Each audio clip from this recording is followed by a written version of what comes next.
Hi all artists and creators. Today we are going to continue our unit on portraits. So start by drawing a fairly large upside down egg shape on your paper.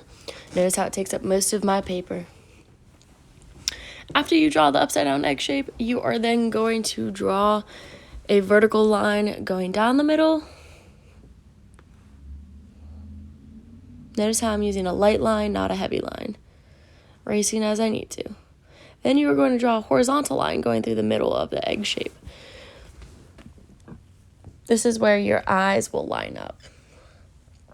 Then after you draw the middle shape, or the middle lines, you should see something along the lines like this. And I have a tendency of being super indecisive, so I'm constantly erasing and trying to make adjustments. But again, this is just practice, so just try your best and follow along as much as possible. After that, you're going to divide the bottom half of your egg shape into thirds. So you should have 3 sections: the eye line, another line, and then a line below that. Here I'm measuring out how to draw eyes. I use my pencil a lot of times as a measuring stick. Remember, eyes are all an eye length apart, so theoretically they should all be the same length apart. From temple to eye, from eye across the bridge of the nose, and from eye to temple again.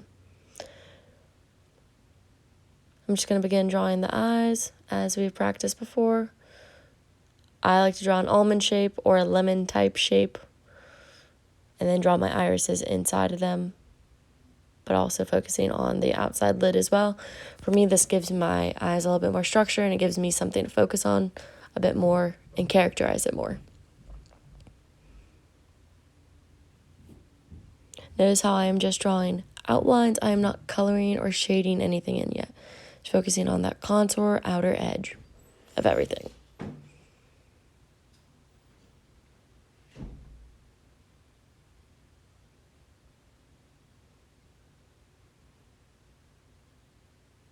You can always go through and add details again later on, fixing things up. Here I'm measuring the iris, 3 irises down to get to the bottom of the nose, which is already accurately measured out because I have my paper divided into thirds equally.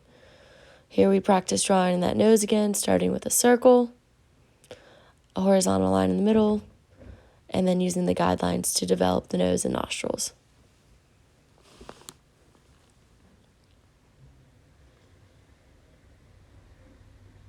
I like to erase my guidelines as I work just because it gives me a clearer picture as an artist. You can do whatever works best for you. I find if I don't, I tend to get a little bit messy.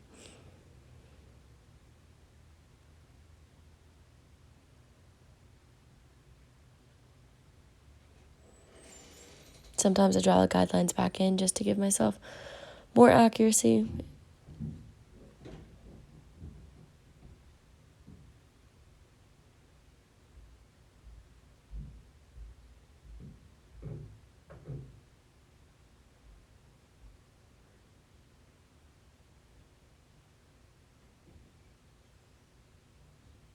After I've drawn the nose, I like to start mapping out my lips and my ears. Your ears line up with the corners of your eyes and the bottom of your nose. Of course, you don't see your ears flat. You see them kind of from a side, so you don't see the whole thing. And when I draw the mouth, the third line that we drew is actually the bottom of the lips, and I like to use just a couple arches to give my lips some shape. And I also draw the Cupid's bow, the space in between the lips and the nose, to give it a little bit more space, and so I know where I'm drawing. The corners of the eyes and the nostrils also line up with the edges of the lips as well. After I do the basics, like the eyes, the nose, and lips, I start to go in and make edits to the face, adding more structure to the temples and to the cheekbones and jawline, giving it a little bit more of a chiseled look or a more feminine or masculine look, depending on who I'm drawing or what I'm drawing at the time. A lot of times I like to take images and combine them together to get different types of faces, so it kind of creates a unique property.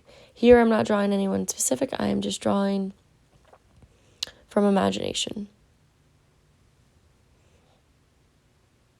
But I always recommend using a photo reference or looking at somebody's face to draw. Next, I draw the neck. The neck lines up with the bottom of the jaw. that corner, and then I draw the shoulders reaching out towards the edge of the paper. Remember, a portrait is just a picture of the face, neck, and shoulders, not much more. Again, erasing as I go, just to clean up my space.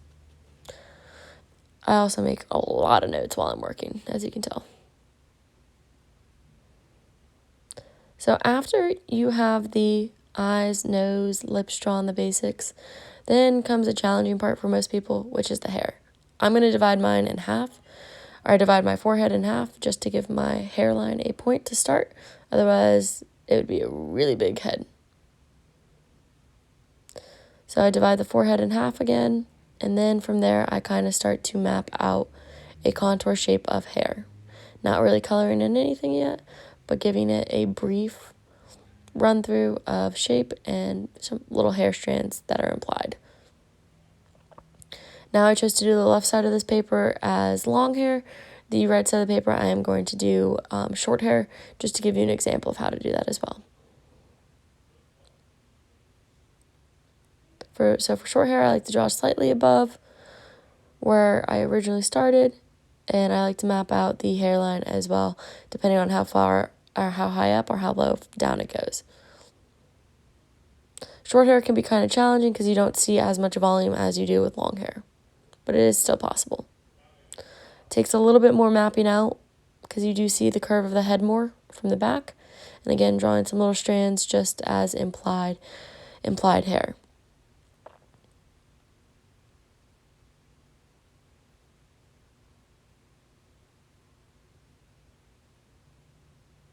Changing up the texture as I work through it. Still not really coloring anything in, but using line to create shadows. Here I start to go through and make the right side of the face a little bit more masculine, making things a little bit harder, making the nostril a little bit bigger, the eyes a little bit solider, and the brow a little bit rougher. I'm just going to clean it up a little bit, and there we have a brief little sketch started.